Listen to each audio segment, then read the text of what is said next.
Folks, and welcome to Shallibodhran for the first video, for the first more advanced lesson in a series of videos that I'm doing with more advanced lessons and concepts for 2019. So welcome. Hopefully you had a really good New Year. I slept through the entire thing. It's a bit of a tradition for me. I sleep through the New Year and I try to avoid the craziness. And then I get crazy after New Year. Today I wanted to, as promised, cover the idea of layering.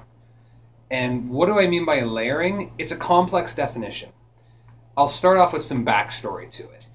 If you haven't been playing Bodhran or listening to Irish music for a while, you would have otherwise noticed the patterns in pieces, jigs, reels, etc., in that they are a bunch of pieces thrown together to make sets. So one set is made up of one piece of music and then another piece and another piece, and they're all nicely strung together. You often see it as like in a major key, a major key, a minor key, a major, a minor key, and a major, or however you want to break it down. Really amazing players can string endless numbers together. But the music is divided into a pattern set. So if you've studied music or songwriting, you might notice that there's the patterns of like, this is section A, this is B, this is C, this is D. And in cases of things like, for example, reels, and I want you to think of a very easy one in particular, and that's, you know, Love Will You Marry Me. I'll make sure I put a link in the description to the datum live at the Embankment, because that's my favorite version of it. It's the whole concert, but it's the second set piece that they start playing in. So there's the first piece, which is the opening, which I think is the Duke of Leinster, and I can't remember the next one. And then it starts off with, again, after they have a quick chat, and then it's back into Love Will You Marry Me. For those of you who have not heard it, it's the, you know,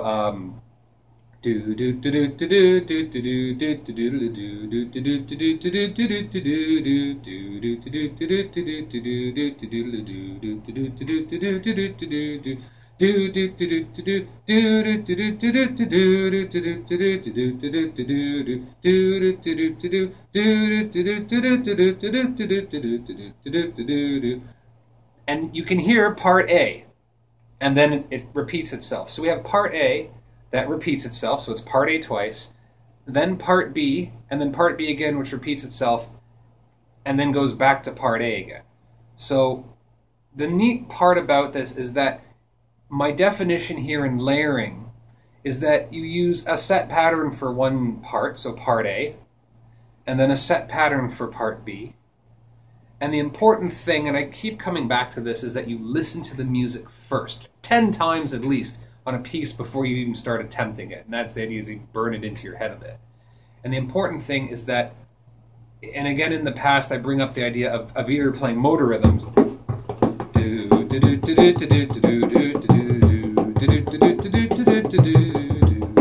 or you're playing along with you're masking and augmenting the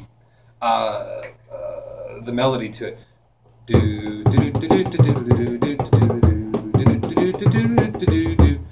If you watch the datum thing, Johnny Ringo plays it beautifully, an augmented melody along with it. So he follows the pattern in such a way. The important thing is that you, however you wish to play it, I'm not going to dictate how you play it, but however you wish to play it, that you have a set pattern for A and a set pattern for B, and you'll come back. And however the piece strings together, it could be A, B, B, A, C, C, A, B, B, A, and then that's the end of that piece, or however. But the important thing is that you learn how to layer in the pieces. And Love Will You Marry Me is often played, maybe as a single piece, gets played not just once and twice round through, but maybe 3 times round through. And then you get, you know, the other players maybe adding some ornamentation to it. So you might have something like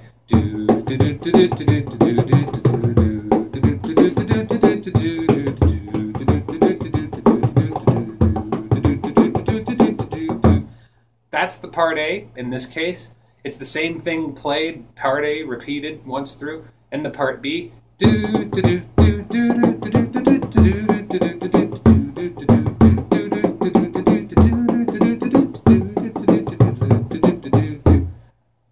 Part B, played twice, more or less. And the idea is that you try to find not just the pattern of playing, but how to work your accents into layering it from A into B. And this is where the layering comes into it. Layering is where you start taking elements from A and putting it into B so that you still have a bit of it. It's similar to doing that, if I wanted to use that most basic real beat. But you can keep doing that and then let the ornamentation go. So if I was going to play the part A twice and into the part B twice, in the basic part, this is going to stay. This doesn't change.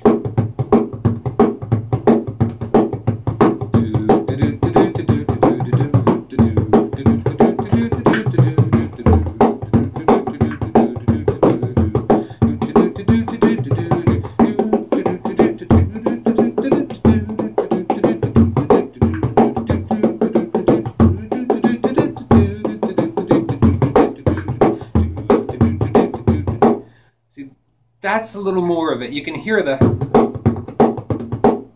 keeps going. That's layered into part B from part A. There's a little bit of variation and permutation in part B, and then back into part A you go right back into it. Now let's say you've done that first bit through, and now the group is starting to cycle back through and play through AABBA again. So you can keep doing that. So let's just run the pattern of that.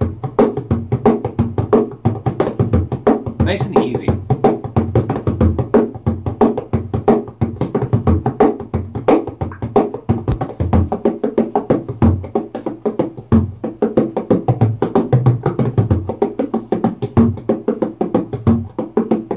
Cycle through. There we go. And now I'm starting to add layer to it. Layer as in that first part still stays, but now I'm trying to...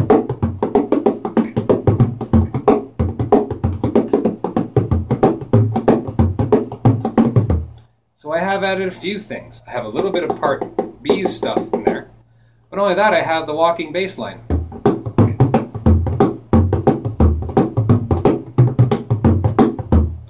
So you can almost use the walking bass line in this example to follow the root sets of each part of the melody.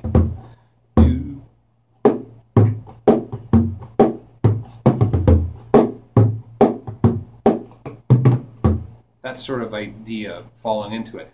And because you're going back and forth between, you can let that roll back and forth between. Not just doing this. That might work great for the first time through.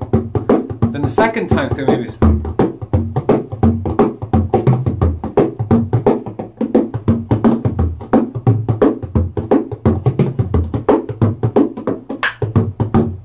something like that. You can almost hear it there. Do do do do do do. Okay? That sort of idea. Do the same thing in part B, which is what I was originally doing, or at least I hope I was, if my memory's not too shot. I'm a young man after all, shouldn't be too shot. But maybe you could keep this, or yeah, something like that.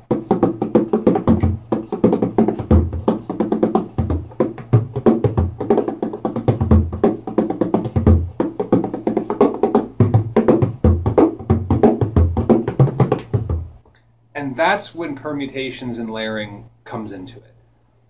It's a difficult thing for me to explain layering in a piece if you only cycle through it once and then twice, and then it starts jumping into the next part. But layering also works very well, especially if you are playing and you're going from one song or piece or reel into the next song, piece or reel, and you can continue to carry through that. So if you say you want to have a nice driving force, and a master of this is of course John Joe Kelly, he does this a lot. So he's doing a lot of, say, so how can I bring back another real beat?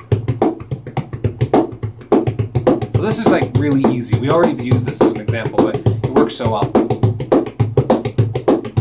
Okay, that's easy.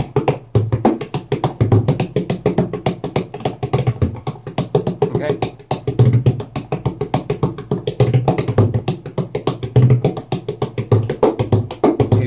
understand that. But that's going to stay in the piece.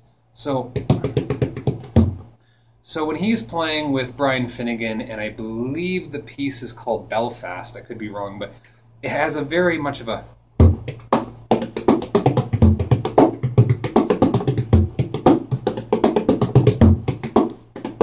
almost sounds rock and rollish, but it's a...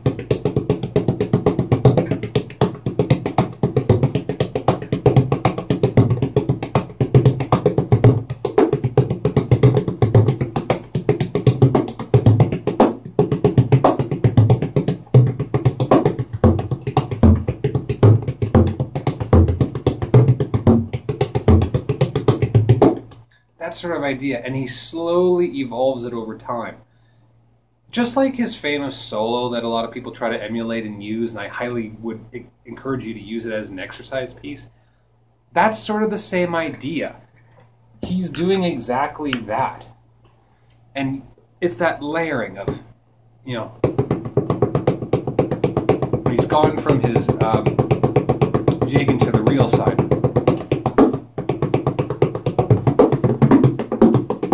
I'm really screwing this up here, but so he's originally from.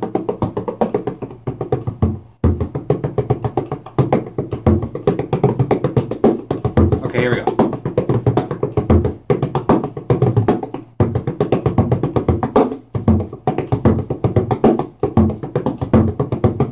That's the easy part of it. That's the whole.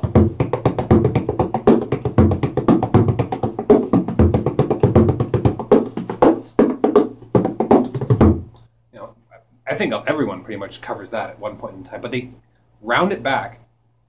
That same pattern stays there. But then they'll bring it back and try to add stuff to it while maintaining that. John Joe Kelly just happens to do that by rolling out all of those, you know, quick hits top to bottom.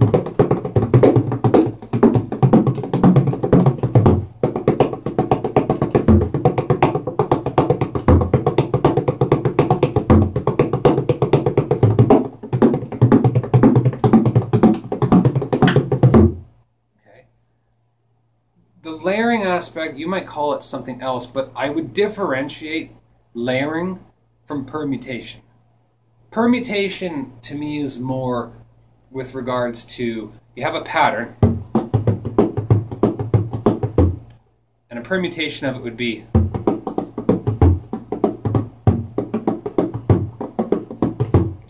but a layering of it would be taking this and then that whole, and then carrying even that into one of the other parts, part A, part B, so, excuse me, part C, whatever, and giving it a sense of signature in your playing, so that you're not just making a motor rhythm, and you're not just following the melody per se. So you're not really doing, I can't call it classical Bodhran playing, but traditional Bodhran playing. It's not something that you'd find in the case of playing with, say, Johnny Ringo or Cole Murphy. It doesn't quite have that feel to it. It is strictly contemporary. So you'll see Ronan O'Snoody playing quite a lot of that. You know, especially his work with Keela is dripping with layers as well as permutation. So the permutations kind of say, we have A's permutation, when we add the original beat, then we add a little bit of it in permutation. We're going to carry the permutations variety into part B, but we're going to maybe change the beat into an offbeat in part B. We're going to keep to that real or whatever, and then we go back to A, and then we're going to switch to C, and we're going to carry the permutation that we had in B in C, but we're going to lose that beat completely, and now we're going to go to the offbeat. And then whatever we come back to in D, maybe, we're going to do something even weirder, and then we're going to bring it all back into A, so that we're doing elements of A, B, C, and D back into A. You know, and that's getting into closer to virtuoso playing, but that's what I mean by layering. Layering maintains, number one, a sense of the basic pattern. It's completely recognizable. It's the spine, if you will. You always come back to the spine. But permutation is a variation on that spine. It's not just copying what you did, but it's taking the copy and slightly altering it. And then layering would be taking that alteration of permutation and transposing it into the part B's, C's, and D's and whatever, and then kind of leaving the spine and coming back, or keeping to the spine and trying to transfer elements of that familiarity from B into C or D or whatever, or back in A. This is where your creativity is going to come into hand. And then trying to do a variety based on that, so that there's a sense of familiarity and a sense of something new. It's kind of like imagining Russian dolls. Every Russian doll kind of looks very similar, but they're a little bit different. And that's sort of the idea. If you can do that and mix it in with a sense of your own personality in the playing, you've really attained something that I want to really stress this year. And that is creating an identity of yourself in playing. I think Harry Bradley said it pretty best when he was talking about Seamus O'Kane's playing. He says you can always hear it, the boom, ba-doom, ba-doom.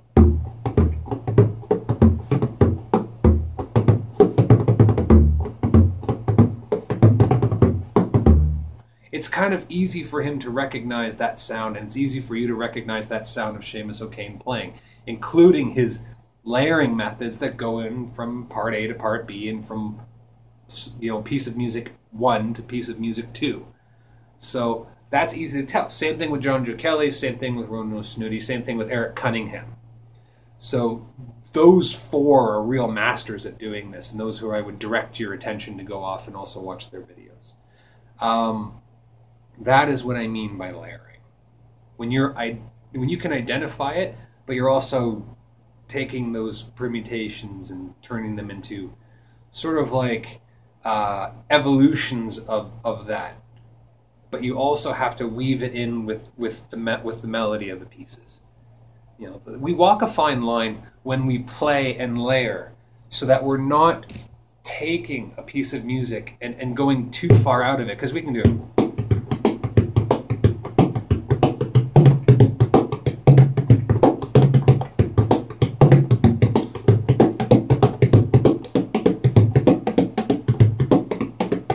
But if we get too far out of it,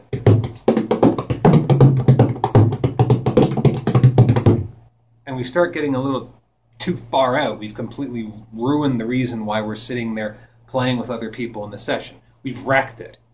You've pushed it too far, and you're going to get a lot of fingers waving at you and possibly a few pen knives thrown at your drum. So while I've maybe not described this layering thing in order to find it pretty well, it's a bit of a Russian doll thing where you're layering it in, because what you were doing is always there. Now it's just a matter of you coming back. This is extremely difficult to do on a mono membrane instrument. Extremely hard. You're not using two hands like on a drum kit plus your feet. You're using one to control pitch and one to control the actual stick playing, the percussive side of it. That's really hard to do. That's harder to do than it is in kit drumming, because you have more variety in kit drumming. It's a more complex instrument. This is a much more simpler instrument. So if you can figure out how to be original, accent the melody, and layer, you're going to move beyond simply just playing part A one way and part B another way. And you're going to move beyond playing part A and part B sharing that same beat, but then different ornamentation. You're actually going to be able to weave something that is very difficult to do for such a simple instrument, for creativity to work in the limitations of a session. In contemporary playing or experimental playing, that's different. I highly suggest you go listen to Keela if you want examples of that. Or Africaut Sound System. Really good example if you want to look at something experimental. So if there's three things I want you to take away, Irish music is divided into, part A, into patterns, which are usually like part A that gets repeated twice, part B that gets repeated twice, coming back to part A, or something. It's up to you to find out what those patterns are, and you got to do it for listening first. Part 2, find the basic pattern and figure it out. Then you want to figure out how you're going to ornament each part. And the third part is that you're going to try to inject your own originality without going overboard into carrying out the continual of that beat through the entire piece, but at the same time, you're going to find out how to work permutations under each subsection of the piece of music, and you're going to try to find a way to make it flow together so that they are talking with each other, or so that one flows into the next one very seamlessly.